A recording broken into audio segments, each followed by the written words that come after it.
Welcome back to the Limitless AI Roundup. This week, NVIDIA is well on its way to becoming a $10 trillion company. Jensen Huang announced a $2 billion investment in XAI, putting a massive smile on Elon Musk's face.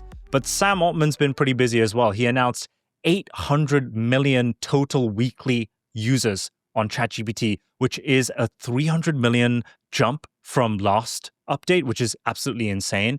And Apple might be scrapping their Vision Pro after all this effort, Josh. Lots to cover this week and lots to get into, starting with this breaking news from AMD. AMD, for those of you who haven't heard of it, is pretty much NVIDIA's main competitor.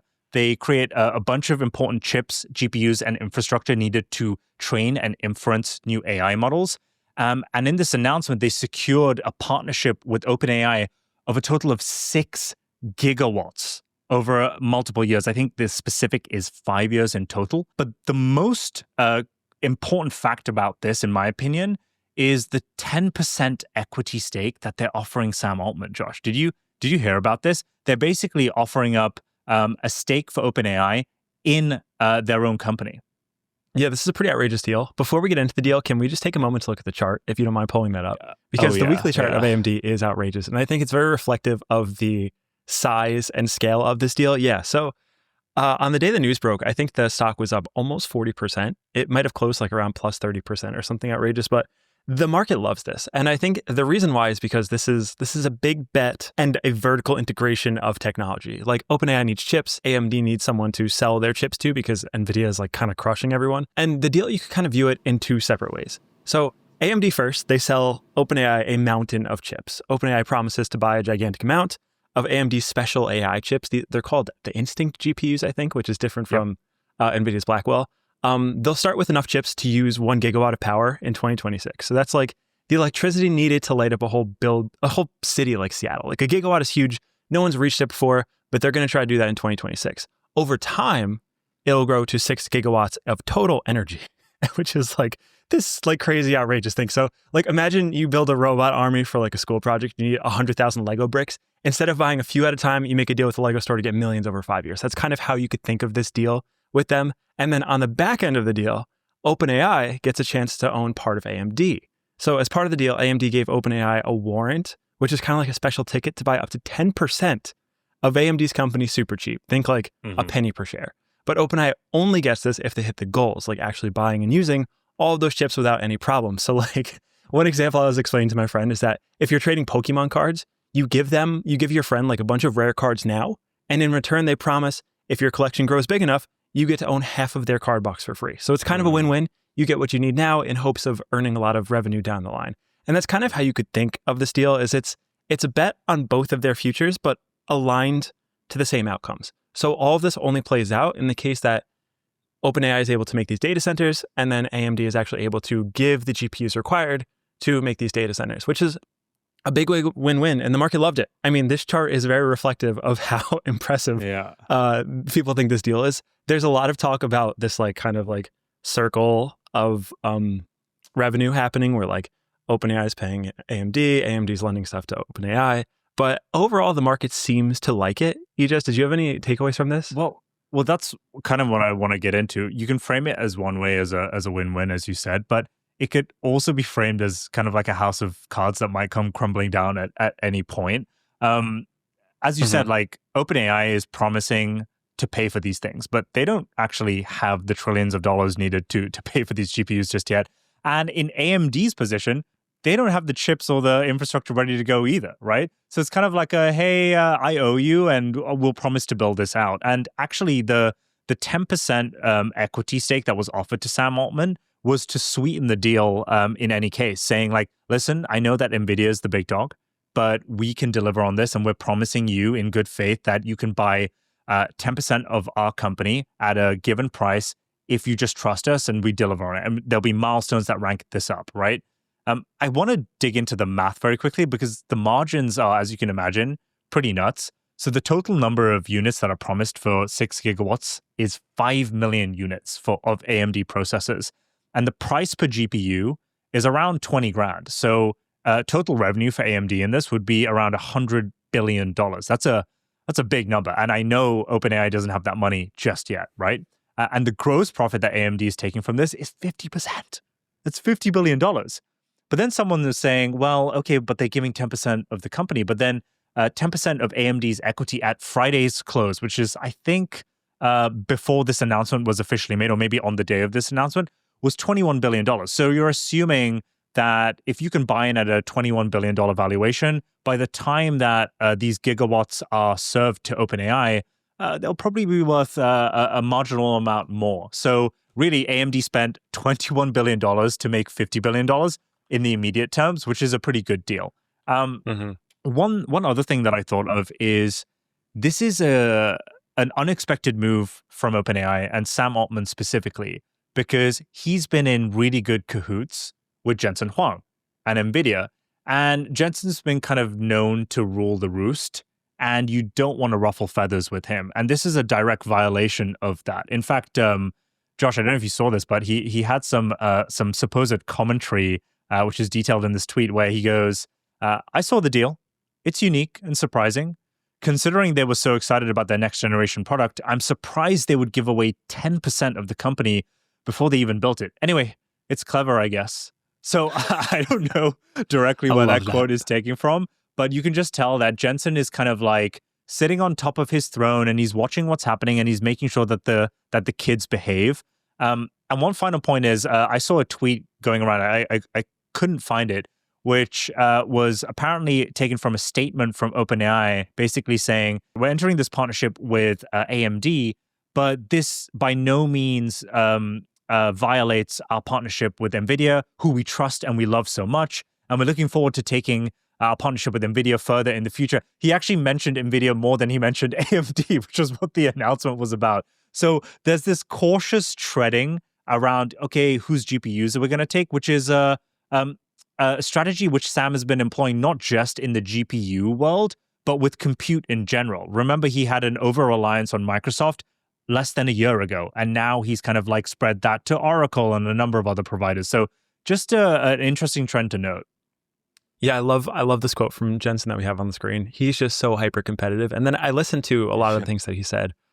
He just had a conversation on CNBC earlier this morning, I think, and it was about the NVIDIA deal and about the nature of the deals. And he publicly makes it seem very positive sum when he talks about these companies. Everybody's great. He always makes time to give credit to all of the amazing companies, all the amazing CEOs. The reality is like, he is a very hardcore operator. He is hyper competitive. And when he sees deals like this, I mean, he's right in the sense that, well, AMD gave away 10% of their company. Like, NVIDIA chips are badass. We don't have to give away anything. And I think that kind of leads us into the next deal. And I mean, Ijaz, you started the show with a $10 trillion valuation for NVIDIA. So please, back us into how we get there. Like, they had one big deal this week, right? Which probably plays a large role in that valuation between XAI. Okay. Please explain. So the headline here is NVIDIA is to take up to $2 billion worth of equity stake in Elon Musk's XAI. That's Elon Musk's AI model company, right? They own Twitter. They own the infamous Grok model, which is leading all benchmarks. And so this was a pretty major and unexpected announcement.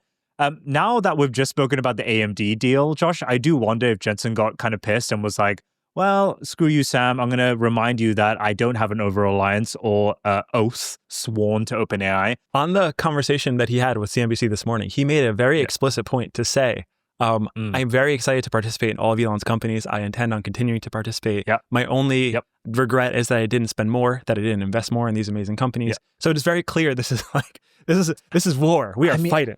I mean, what's interesting is this deal promises Elon Musk and XAI a heck ton of NVIDIA GPUs. And these GPUs are going to be specifically used for Elon Musk's major data center called Colossus 2, which we've spoken about on this show before. And if you remember at the time where Elon announced that he was going to build Colossus 2, when he built Colossus 1, Jensen had said, this is the smartest and most effective man that I've ever seen build a data center. And he had full faith, speaking his, positivity towards Elon at that time. And we're seeing him kind of like lean into it. But him saying like, whatever Elon does, I want to be involved in, right? It also gets me to kind of think that if Sam or AMD is giving away 10% stake in their company to OpenAI, do you remember when Trump announced that the government was taking a 10% stake in Intel, Josh? Do you remember? I do, very well. Yeah, and then the price action afterwards. Yeah, the price action afterwards, which was the stock just surged. But do you remember Jensen's immediate public response to that news, like on the day itself? I'm not sure I do. I would assume it was positive in sentiment, but I don't remember exactly what he said. Oh no. He went negative. on official record in an interview because he was at a conference that day and he was asked about it, where he said, if the government tries anything like that in terms of nationalizing, and he used the word nationalizing, of NVIDIA's company, if the government forces him to give over 10%, he will sue them to high haven. So he made it very clear at the start that NVIDIA is not for sale. And it kind of makes Intel and now AMD look a little weak in this move. And he's going the other way and saying, no, I'm going to take a stake in the AI model company because we're the big dogs here. We're top of the S&P and we're going to make it. Do you have any thoughts before I jump into the numbers here, Josh? Yeah, when you're the kingmaker, you get to decide these things. I'm not sure Intel really had a choice. Like Intel's choice was to slowly bleed out or get subsidized by the government and become an important company in a world where they were like declining in relevance. So it was probably a good deal for Intel, but of course, NVIDIA would never have to deal with this. They have far too much leverage. And if anyone has a problem with it, well, it's too damn bad. No one else makes GPUs as good as they do. So I found that interesting. One of the other things I found most interesting about this deal was the actual dynamics of the deal, because this wasn't a traditional, like, we're investing in you, we're getting an equity swap. It uses special purpose vehicles. It uses GPUs as collateral. There's a lot of these like weird, technically nuanced things about this deal that I think makes it unique that I would love to walk through. Ijaz, if you have any, I guess walk us through this detailed post here on Twitter. Yeah. So here's my understanding of this. NVIDIA didn't invest directly in XAI, but Correct. They invested into an SPV, a special purpose vehicle, which a lot of these companies do to kind of like get around certain organizational hierarchical structures. And this SPV, I think in total, was raising around $20 billion, $12.5 billion in debt, and the rest $7.5 billion in actual equity. NVIDIA's putting the $2 billion of their investment in that $7.5 billion of equity. So this is an equity-only thing. It's not in debt. Mm-hmm. It's going purely to XAI, which is really interesting. Going a layer deeper, NVIDIA is not actually putting this money directly into their hands. It's coming in the form of GPUs, Josh. And so if you recognize the pattern that's happening, that's what AMD was doing with OpenAI that we just spoke about. So it's kind of becoming this deal, which is laid out by this tweet over here, where he goes, I think we're watching the new financing model for GPU build-outs emerge. The funding is tied straight to the hardware, so if a project fails, the lenders can seize the GPUs because they hold their own value. So in effect, NVIDIA's chips are effectively turning into their own asset class. Mm-hmm. Isn't that insane? It's basically saying GPUs are the new gold. Like, yes. Screw your equity, screw the money or any kind of collateral that you have or that bank lending deposit that you've taken out. I don't care. I want your GPUs. And if you screw me over, I'm going to recall them. Yeah, this is amazing. It's like, it feels like a gold standard, except for GPUs. They are these very highly coveted, highly complex things that are the only thing that matters in a world that is run by AGI.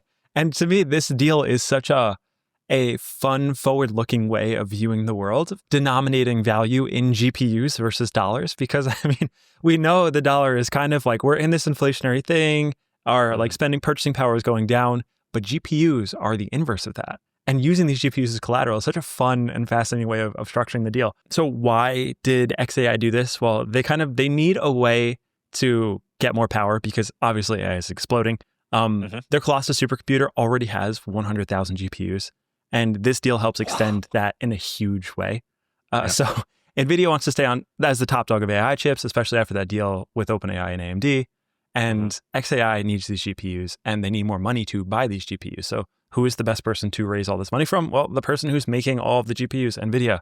And if this deal works, and if this actually plays out as described by Jensen and Elon and the whole XAI team, well, they're very quickly trending towards not only the world's first gigawatt cluster, but the world's first multi-gigawatt cluster with a couple of hundred coherent GPUs. And these things are happening very quickly. And it was clear based on the conversation that I heard Jensen have this morning that he is very bullish on the XAI team. And he very strongly believes that they have all the resources to do so and is willing to give them basically whatever they need in order to make it a reality.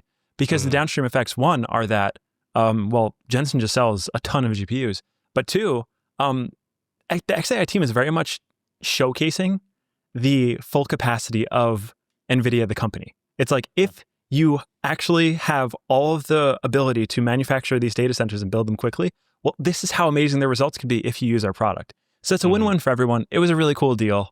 I think this is an exciting new paradigm where we are denominating in GPUs.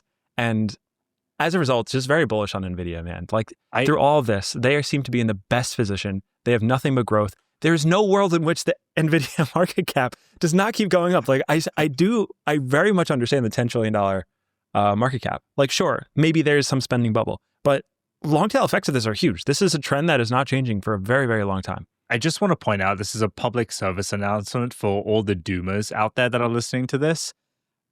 Everyone is investing in this thing.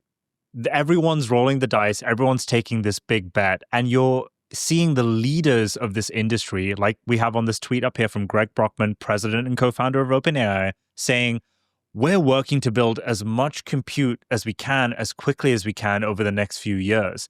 And he goes on to make the point that I think everyone is underestimating the demand for compute that AI will have. So instead of all the doomers that are saying, hey, we're in a CapEx bubble, AGI hasn't emerged yet, the front runners, the leaders of this entire show is telling us through these major investments in compute hardware and the deals that they're making that compute is necessary and they're going to roll the dice betting on this industry.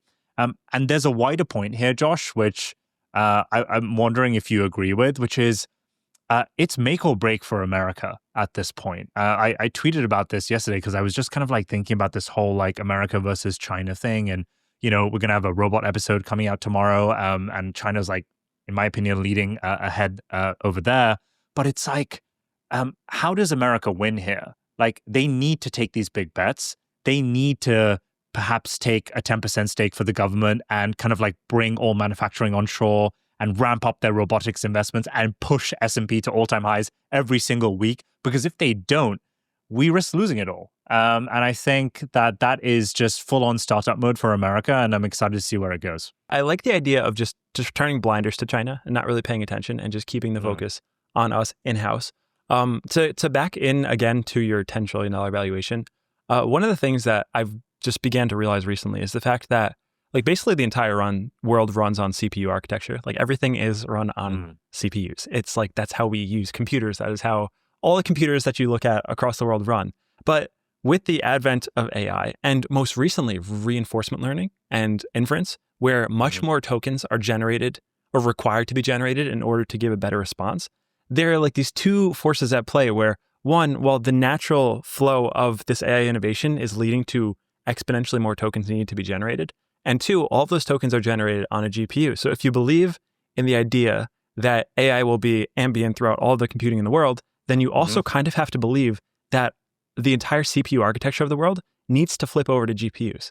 And in the world that's true, that displaces everything with the processor inside of it. It is a ginormous industry, bigger than anything that we have like currently today by a long shot. So to say that a company like NVIDIA still has a 2 to 2.5x left in it seems very reasonable in that basis, where if you believe that AI is the future, if you believe reinforcement learning and inference training, it kind of seems undervalued. Yeah, it does. On a short time scale, no one has any idea what the hell is going to happen. But over a long period of time, this is very much a sticky trend.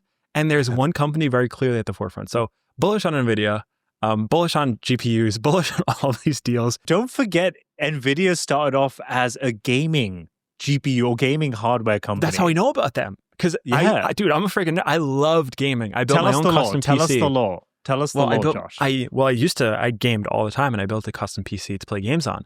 And the thing that you bought was the NVIDIA GPUs. And I would always just buy the newest NVIDIA GPU. And then eventually, well, when Ethereum came around, they started being used for like Ethereum mining. You could buy some GPUs for that. And then eventually it kind of pivoted to back to gaming, where these things would sell out instantly. So I used to do like sneaker reselling and reselling bots. You would try to buy the GPUs to resell them because they were so rare and so difficult to get. And now it's kind of leveled up from like the gamers to the miners to like the computer nerds to like the largest superpowers in the world. And now everyone wants the GPU. Yeah. So listen, I'm not saying, actually I am saying that these nerdy gamers, like what they're doing on the weekends, you really got to pay attention to it because they are ahead of the trend, sometimes so early that it seems indistinguishable from like a stupid toy, but they were very much right. I have had NVIDIA GPUs for well over a decade, and I probably should have used that as a signal to buy some more stock because my God, what an incredible company. Jensen Huang is on a legendary run and the computer nerds are winning. What a world my 13-year-old self would never believe in if I had told him this now. Okay, so Josh, we have a few more items to cover. Let's get through it. One tiny item is OpenAI had a pretty big week. And when I say big week, I actually mean major week. And what other week is not major for OpenAI recently?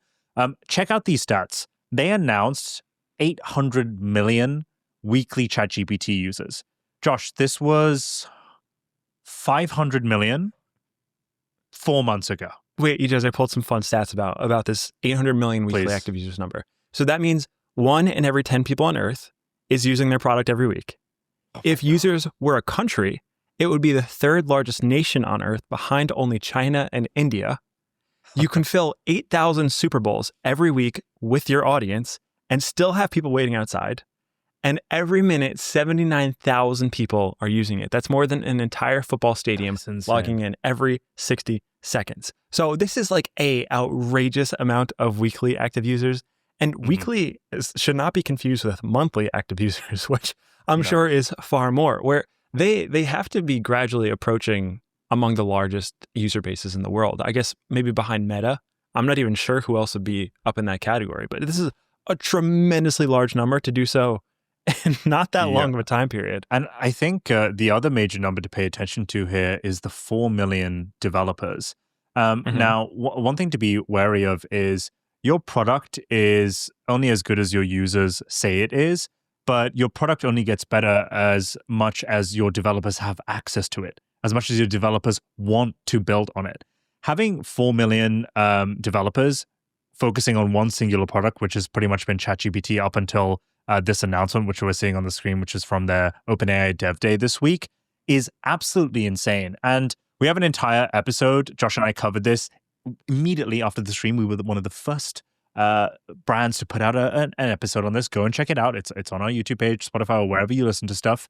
But one of my favorite takeaways from this, Josh, was the Apps SDK. Do you remember this? This is basically a new upgrade which will allow you to chat with apps in your ChatGPT. And whilst we've spoken about this already and I've given you my thoughts, I had a really interesting conversation with my girlfriend yesterday, which was, she was like, what do you mean you could chat to apps? And I walked her through the process. I said, like, well, remember how we're kind of like looking at potentially new places to move to in America or around the world?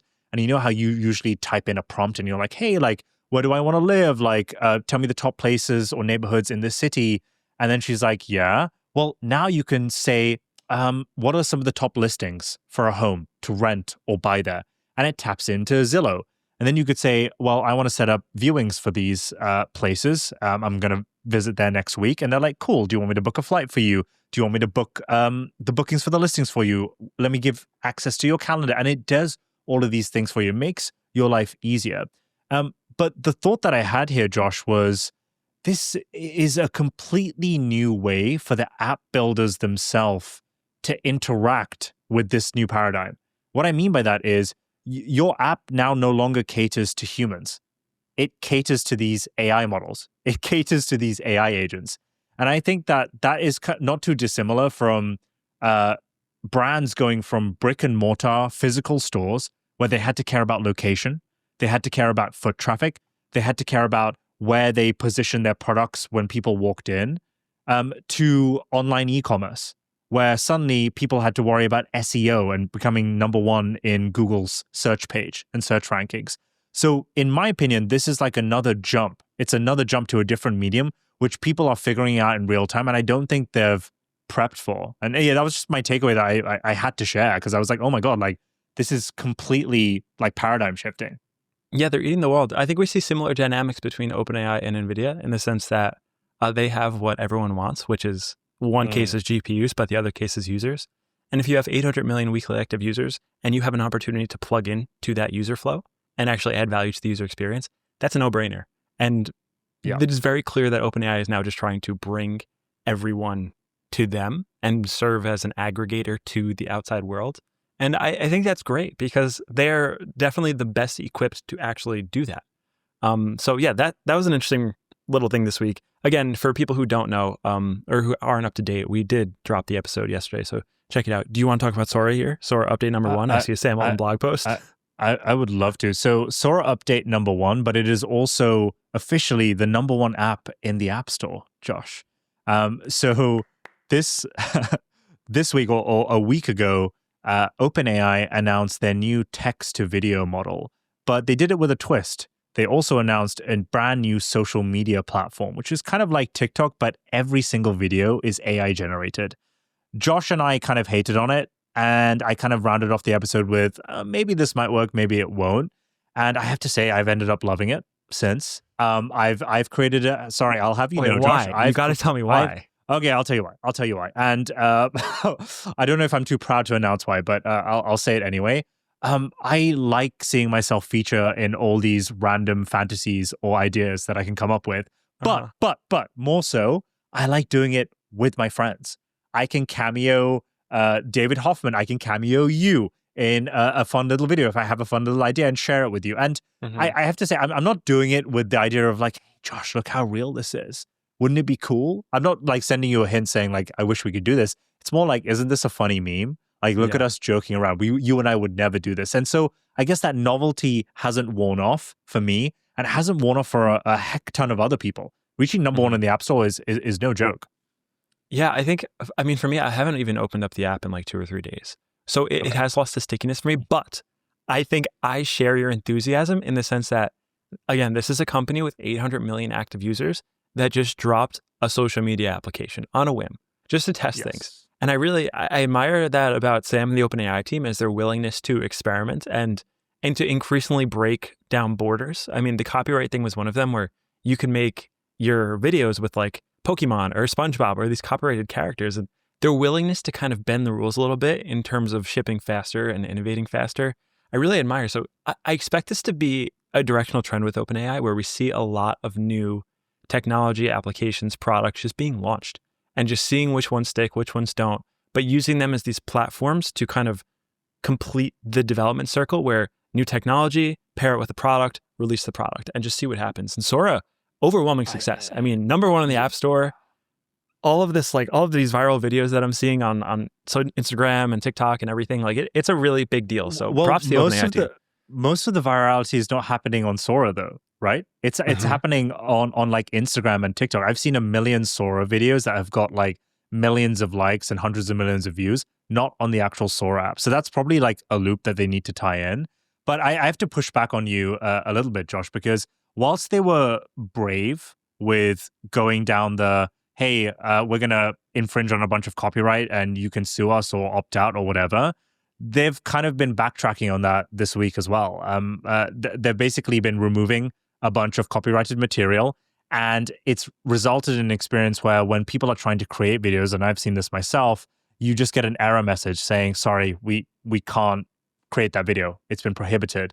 And after that happens 2 to 3 times, I'm kind of disenchanted. I'm disincentivized to create a video because I'm like, well, what can I create? The whole point of me coming here is me creating a video with Super Mario Brothers and running in the game with them, right? And now I can't do that. So what's the point? Yeah, I will say the benefit of doing that 5 days in versus on day 0 is this like huge astronomical difference because we did get those 5 days of virality. It did get to number 1. I did see in the time that I was interested in the application, it was fantastic because it had none of the guardrails. So even though they are adding them retroactively, I do like the fact that they were able to do that on day 5 instead of day 0. And I think that may have been the difference between number 1 in the App Store and just like a vibes like meta experiment where it's just lame off the bat. Like you never even get a chance to try the unhinged version. At least we got a little taste of the unhinged version. And then also just one little comment for the people who made it to the end of our last episode. I did drop some Sora 2 codes for the people who commented. I gave you all of them. I have none left. So Ijas, if you have any more, please drop them for the nice people. But thank you for listening and replying. All of mine got taken. I was like doing a little Ponzi scheme with my friends where I would invite one and then take the 4 invites so I could drop more. I'm out. I got nothing left, but thank you for commenting anyway. And we'll try to get more. We'll try to refill them because I want to give the people who listen a little reward, especially for those that make it to the end. So thank you again. As Josh mentioned, we are working with OpenAI to get you a bunch of codes for Limitless listeners. You guys have been the most enthusiastic ever, so we have got you there. All right, Josh, Apple is potentially shelving the development of their cheaper, lighter Vision Pro revamp called the Vision Air because they might want to create a bunch of spectacles, some glasses that do AI stuff similar to Meta glasses and maybe even similar to what OpenAI might release. What do you have to say to that? Because I got a pretty smug face I've got a pretty smug look on my face right now because I thought Vision Pro was the future. I thought they were going to create something cool new, and now they're going to be making glasses. I have a couple points to this. The first point I want to make is about the glasses that exist in the market, particularly regarding yours that you ordered a couple weeks ago. Where are they? Where are those MetaQuest glasses? They're not here. Yeah, why are they not here? They haven't even shipped the damn product. No one could get the freaking thing. They don't work. They suck. They're not delivering them. They're not available. There's no prescriptions available. If you have glasses, you literally cannot wear them because they do not support a lot of prescriptions. It's just like this disaster of a release. It's not a real product. I'm looking at my email right now, and it still says it's not even out for delivery. Garbage I'm being product. Screwed. Oh my God. See? Listen, I hate saying I told you so, but maybe I told you so. Anyways. One day. There is no serious player in the glasses market right now. So that is one reason why. I think there's a lot of things happening at Apple that are probably contributing to this. One of the most important ones actually is the leadership shakeup that we're seeing now. There's been a lot of executives in the Apple C-suite that have been around for decades, multiple decades plus. And a lot of them are either leaving or restructuring or changing where they're going to be. Tim Cook is making it clear that he is starting to transition out of the CEO spot. There will be the new, I think he's the chief product engineer, John Terminus. John Terminus. Awesome. They've recently started giving him a lot of publicity. He's likely to step into the CEO slot. I'm hoping he has a role in strategic changes in the company because OpenAI is very much, OpenAI. Tim Cook is very much an operator. He's a business operator. He ran Apple from like whatever small market cap they were to this astronomical giant they are today. But as a result, product innovation suffered. So with a new product leader at the forefront leading this company, I'm hopeful that they will start to take their products much more seriously. And perhaps the glasses are a pivot to that. I think the Vision Pro, and I think a lot of people kind of think that, is a stepping stone towards the glasses form factor. Switching from improving the Vision Pro to just going right for the glasses, I would like to believe means that they have just kind of innovated a little faster than they initially intended. We saw the technology get micro-sized for the iPhone Air. I think that's a really good proof of concept. We saw the really small displays, all the compute being left in the plateau. It's this like really elegant, beautiful device. They stick that in glasses. They have a killer product. I think this is the right move. I'm a little disappointed because, man, the Vision Pros are fantastic. I mean, look at this photo. They're amazing. Do you have they a work pair? So well. I don't have a pair, no, because they were $3,500. It's a lot of money to justify on like something I won't use that much. Yeah. Because there's just, again, there's no ecosystem developer support. But as a product, they're amazing. So it makes me sad that we're not getting a ton of innovation on that front. But I'm hopeful this means that the glasses will come sooner. And when Apple delivers glasses, I promise you, they will be actually good. And they will deliver them on time, and they will have high-resolution displays, and they will have a lot of utility in an ecosystem that you actually participate in instead of this weird siloed meta thing. And it'll just come out in 2030 or 2035 maybe. Yeah, we'll just have to wait a decade. It'll be a long time. So don't expect glasses anytime soon. But in the meantime, we will have hardware from OpenAI that we can actually enjoy because we'll have some good hardware on the AI front, which I think will hopefully be able to hold us over until our super cool glasses get released. But I think that's probably everything, right? Unless you got more beef, unless you want to fight some more about Apple. No. I largely agree with your point of view. I just have been bearish at the way that they've been delivering. I hope this new leadership change actually happens, Josh.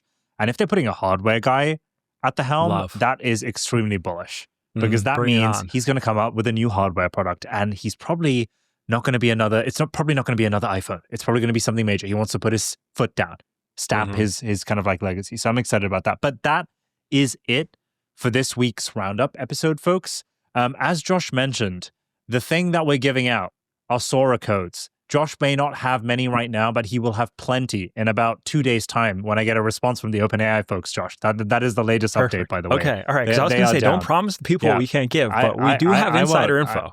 We do have insider info. So we got the connect. This week, Josh, what should we incentivize listeners to do to get an invite code? You get to pick this week. Well, they could just say that they made it to the end. And like, do you want to give them a keyword or something? Like, if you're still watching this episode, you deserve everything. The fact that you're stuck with us for like almost 40 minutes, like whatever I could give, please take it. So comment Jensen Huang. He's the guy. Comment Jensen Huang and we'll get you a Sora code. Okay, Ejaz is going to get you the Sora. He's like plugged into this whole OpenAI world. He's the one that chatted to people early in this week. Check out the episode if you haven't. It's fantastic. All about memory and pulse. We'll work on getting you those codes so you could try Sora. And then you could let us know if you like it or hate it, because I'm very much in the hater basket. Ejaz is a lover, but I want you to have the opportunity to try. And if you haven't, please don't forget to like the video, subscribe, share with your friends, all the good things. And we're back tomorrow with an exciting episode about robots. There's a new robot announcement. No one knows it yet, but it's coming, and it's going to be tomorrow. We're going to talk all about it, and I will see you guys then. Thank you for watching. Peace. Oh, and cameo us on Sora. Yay!